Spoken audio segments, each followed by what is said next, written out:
so I did a bad job. But they called it Tomorrow's World. And within Tomorrow's World, they did things like look at computers back in time in the 60s and say, where are these going? And obviously, it does give you an idea when you look at that picture of how quickly things progressed. And I try to think about that when we start this presentation, how the EV market might progress as well. So we'll start with the EV sales. And what you can see is that we start with somewhere like 2 million sales of EVs in 2018. We've already moved, or we expect to move by the end of this year, to 10x that amount, 20 million sales. Because we're in Europe, we'll talk about that first. 2023, 2024 actually starts to stabilize in Europe. So it's not all been a positive story as much as the chart, which is heavily dominated by China, shows. As we move forward in time, you can see the EV sales here. On the right-hand side, you've got the EV share of sales. So moving reasonably fast. Some of the problems is policy and legislation. So when you think about the Trump administration coming in, that significantly lowered our US forecast. You're also seeing pushback against the fuel economy legislations in Europe. This chart is showing EVs, so it's actually showing plug-in hybrids, it's showing BEVs. Some of the automakers, they're trying to squeeze in changes to the fuel economy legislation. So looking at things like plug-in hybrids, but instead of being driven by the engine purely, they're purely driven by the battery. The automakers are looking into things like that. So going back to the theme of Tomorrow's World, within our outlook, you start to see some tipping points. The two that I write here is about 25% adoption and 50% adoption in the EV fleet. What this does is it changes the attitude of other people within different sectors. They start to see more vehicles, and therefore they might change.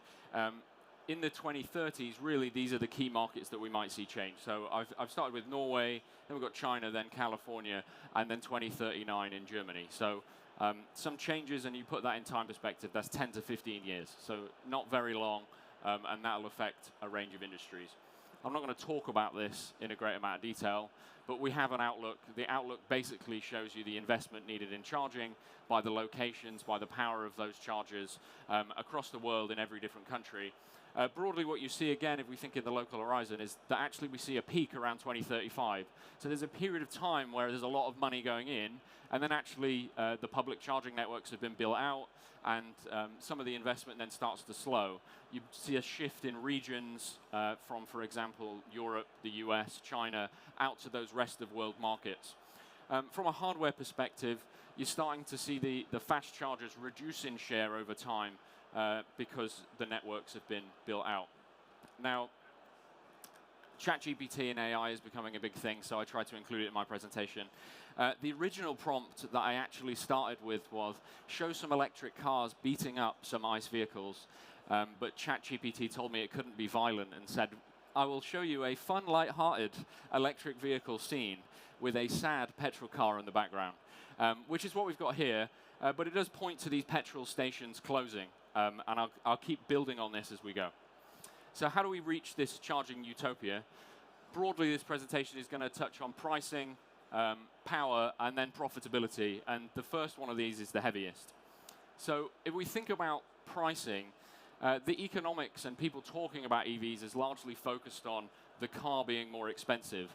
But we're certainly starting to change to look at the economics of the car, but also the charging and consumers understanding that. And one of the reasons you're seeing all those sales in China is that charging is cheaper everywhere. They can almost say that the vehicle is cheaper and the charging is cheaper. But that isn't the same for the US and Europe, and that makes it a bit complicated for consumers to understand. And two of the things I'm going to walk through is how the home charging costs are developing, and some of those are going up as well as electricity costs rise, but also the public fast charging costs. And obviously not everybody just charges at home, but it does matter. Then you come to this localization. So not only have consumers got to start understanding that there's several places I can charge and the cost changes dramatically, but they've also got to understand this localization point. And here you're seeing, on a cost per kilometer basis, the difference between gasoline and electric on a residential charging cost across states in America. Now, California, with one of the highest EV adoptions, actually now residential electricity is almost bordering on the cost of gasoline. Whereas Washington and Florida being pretty Republican and arguably anti-EV, is now seeing EV adoption uptake increasing, and I think is the second biggest market in the US. And just to think about how those dynamics will change on electricity and gasoline costs, I looked at California in a bit more detail. So you see this is the gasoline cost per kilometer and how that changed, and you can probably infer kind of COVID and some of those other bits. You then get the residential electricity cost, which is actually broadly similar across the period of time. But then you start to look at some of the utilities that are in there, and PG&E, they're one of the biggest. And what you notice is their off-peak tariff actually is now overtaking the state average tariff. So even that is quite localized in where you're seeing it. And it becomes, again, harder for EV drivers to figure out what's going on. And then you've got fast charging, and this reflects what I showed on the other slide, which is both that it's more expensive, but the second one, that it's rising. But it isn't rising everywhere. Here are some markets in Europe where it is, and some of that is grid costs. Some of it maybe you can attribute to rising electricity fees. And then you've got some markets where it's becoming cheaper. Part of this, I think, is competition. One of the competition that has significantly low cost is Tesla. So in some markets in Europe, Tesla has lots of chargers, and therefore the competitors need to lower the price, and some they're a smaller share of the market. Now, these operators have other ways that they can lower price, and one of them is by lowering energy costs, and some of them are more active in that market. From being arguably small startups, not looking at electricity costs in detail and focusing on expansion and hardware, now they're looking at those. So Tesla delivered 5.2 terawatt hours last year. I think China as a whole to EVs delivered more than Sweden consumed in electricity last year. So lots of energy going in, and these operators looking at it in more detail, and more of them signing these power purchase agreements, sort of hedging their costs for electricity. And then you've got people installing things like battery storage and solar on site. We've seen that be particularly popular in the trucking sector. Now, the reason I put this up, this was 6 sites in California. Some of these really delivering a high amount of energy per day. So one of them, I think, was 13 megawatt hours of energy in one single day. But what's interesting when you actually look at this is that not many of them have moved the demand from peak. Some of them still consuming at peak. And what you'll therefore see over time is more of these tariffs that move the energy demand to later, and more renewables and energy storage being installed on site. On a bigger picture, as we kind of zoom out, we think it's about 11% of global electricity demand will be EVs by 2040. This then breaks out the different regions, and you can obviously see like the UK in our world is the highest, about 20-odd%, and then down to China, interestingly, quite low, despite EV adoption being pretty high. And people want to control this. They feel like they can make some money out of controlling it, and you're seeing moves all the time. And I'm conscious people won't be able to read this, but this is BMW saying, we actually now will only let you use approved third-party controllers of our charging. They want to make some money out of this. They obviously argue security reasons as well. And maybe there is some money to be made. So we sort of specialize in power markets as well, and looking at the future of those. And we did some studies really looking at the occurrence of negative and zero pricing in future. Now, this is a scenario. Maybe these renewables that we forecast won't be built out. But certainly you can already see in the 2024 bar, it's pretty significant, the occurrence of these zero and negative power price hours. As you move out to 2035, they're almost 50% of hours. What's interesting when you look at the power price is the average power price is actually pretty similar. It only decreases slightly. But what you see is huge volatility, and therefore that's why that control is pretty valuable. Now, we've done quite a lot of work looking at things like smart charging and vehicle to grid. And the question people ask is, well, how much is that going to be worth in future? What are the business models? When you think about what it's going to be worth, you often see these markets saturate, particularly if you put vehicle to grid in the mix. You only need 5–10% of vehicles to do vehicle to grid, and you can saturate lots of revenues, even in the arbitrage markets. Now, when you think about which of those revenues and where they might last longer, this chart starts to matter. So China, as I said, still lots of EVs, but only 10% of total demand. And in some massive states, that's only 5%, or provinces. That's only 5% of demand. And the reason that matters is there's a bigger market to aim for. They're heavily industrialized. They use a lot of electricity. Therefore, those cars have got a bigger market to go in and can make more money. Whereas what you see in the places like the UK, like I say, 5% of EVs doing V2G quite quickly saturates the revenues that are available. Now, the third thing on pricing, carbon credits. So there's many different types of carbon credits. I'm talking about these specific schemes. This is kind of the most famous one called the Low Carbon Fuel Standard in California. What these do is set a target for the emissions of fuels If you're above the target, then you generate deficits. That's gasoline, that's diesel. If you're below it, you generate credits, and they're traded between them. Now, this is sort of a 3 to 5 billion market in California last year. And you see how basically the line is decreasing. They're making the emissions targets stricter over time. More countries are introducing this. So there is actually one in Germany already. There's one in the Netherlands. And in the Renewable Energy Directive, they're introducing these in 2026. Well, this is great news for charging operators because they can take a share of those revenues. But again, the question is, how much are they going to be worth in future? How much is the credit worth? Well, the problems in schemes like California is that the credit price is decreasing because the supply of credits is getting so big. Problems is biofuels. There's huge amounts of biofuels swamping those markets. And EVs are also generating a lot of credits.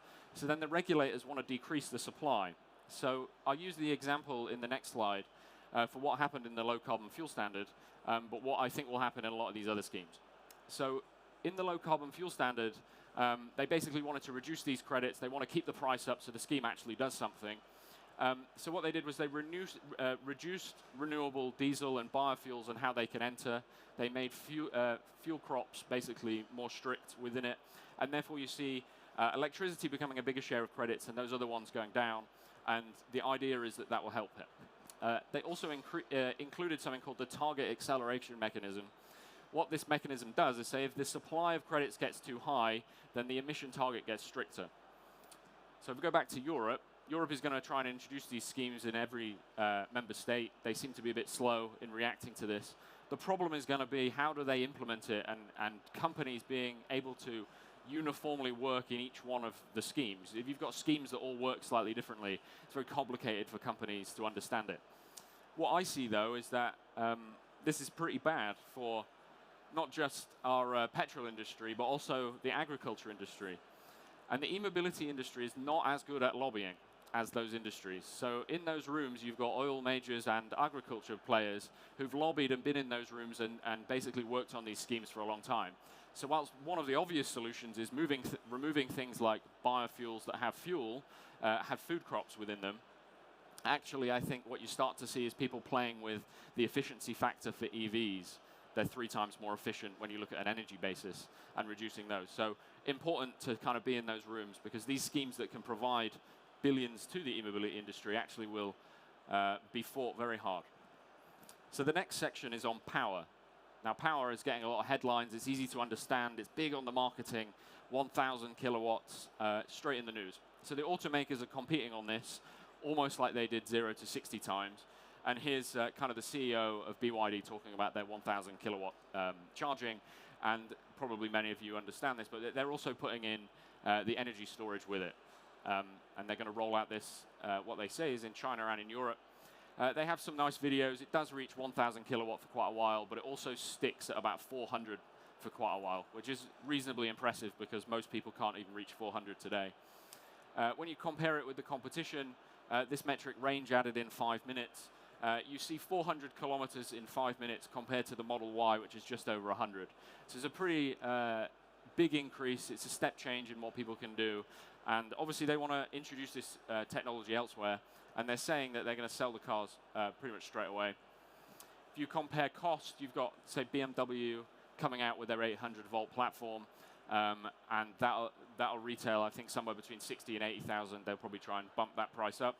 The BYD vehicle, 37,000. Now, will you get that in Europe with the tariffs and things that will be added on? Maybe not, but it does give you an idea where the technology is going. So we have a model, and we kind of base that on where are people charging, what percentage of the demand is in different locations, and what utilization there, and what are the power. So if we keep all of those the same, and we actually say that charging only increases on average to 130 kilowatt by 2040. Don't know how optimistic or pessimistic people think that is. But if we start to be more optimistic and we say that goes to 400 kilowatt, you end up with 1/3 of the fast chargers in the network. Now the considerations are, if this is available, does it eat demand from other locations? Do people who would have otherwise charged at work or home start to move to the fast charging? But if we give a dose of sort of realism of where we are today, we're actually only seeing about average charge rates about 70 kilowatt. So much lower than what people are advertising and much, much lower than BYD. So these are 2 chargers in the UK. the one on the left, somebody's charging at 90 kilowatt and 60 kilowatt. The charger can do 180. And the person on the right, some guy was sat in his car and it wasn't even working. And the one on the right is also 90 kilowatt. So it shows quite quickly problems that we have with reliability, but it also shows that the advertised charge rates can be much higher than what you actually achieve in the market. So things like plug and charge obviously coming in to help that, but I'm not 100% sure you're going to get around some of the chargers not being as fast, and things like temperature which affect the charge rate. We've looked at things like the Kias, and you can see some of the charge sessions from 20 to 80% increase in time from 15 minutes to an hour based on temperature drops. So the last bit that I'm going to talk about before I finish is profitability. So in this charging utopia that we've got, it's easy to think that everybody's going to make money in the charging sector. So again, a bit of a dose of realism. Many people not making any money right now. So this is the second quarter and half year. Some people don't release their things quarterly. Profit margins for some EV charging companies that are public. What you notice is some of the hardware manufacturers already actually making a profit, which is reasonably good. You've got some on the line. Alphen, Kempower has been profitable but gone down. You've got this group of the charging operators. They are showing some kind of movement over time. Fastned now EBITDA positive, but they're obviously investing a lot in capital in the networks. So maybe they're not expected to be profitable straight away, but it does point that there's some years remaining. And then you've got the people at the bottom, ChargePoint, Blink, suffering because of the US nature, but I think also highlights the competition in the market. Now, what they're doing is broadly selling hardware. So they're advertised as a software company, but they're making a lot of revenues from hardware. So that can be a problem for some of these who want to sell everything together. And I think some of the customers in the market bothered about being locked in. And that's been a problem for those. So we also track the financing going to some of the operators in the market. I'm going to say this is selected because we may have missed some, but this is broadly the top 10 that drop out if you look at the last 30 or so months of financing in the market. I think it's $5.8 billion, so quite a lot going in. Debt was always more than equity, but the share of debt is increasing over time, so there's more familiarity from the banks in lending to the charging companies. What you also notice is if you look across the whole charging industry, so we're not just talking about charging operators, but anybody that we classify as doing something in the charging sector, there's about $2 billion a quarter going in, and slowly but bigger deals and are taking up a higher share of the volume for a smaller amount of companies, and obviously that is good for rollout. So what I did at the end was I played with ChatGPT and I said, well, what do you think the future of charging looked like? I also added some weird prompts about wireless charging and some broken chargers to show that not everybody in the charging market is going to win out. And it came in the end with this picture, and I'm not 100% sure why there's some oil on there. But there's some things that I didn't talk about, and one of those was the wireless charging. Again, could change the market. We talked broadly about the renewables. Maybe we're going to see some of those cited together. And we didn't get into a great amount of detail about the trucking, but we've got a big smiley bus on here. And certainly we're seeing more interest in commercial vehicle charging, both from governments, particularly in Europe. We've seen them be pretty satisfied with what's going on and the competition in the kind of passenger vehicle market. And now they're really focusing in, I think, some of these governments on subsidizing the heavy-duty vehicle market. So, yeah, thanks for your time.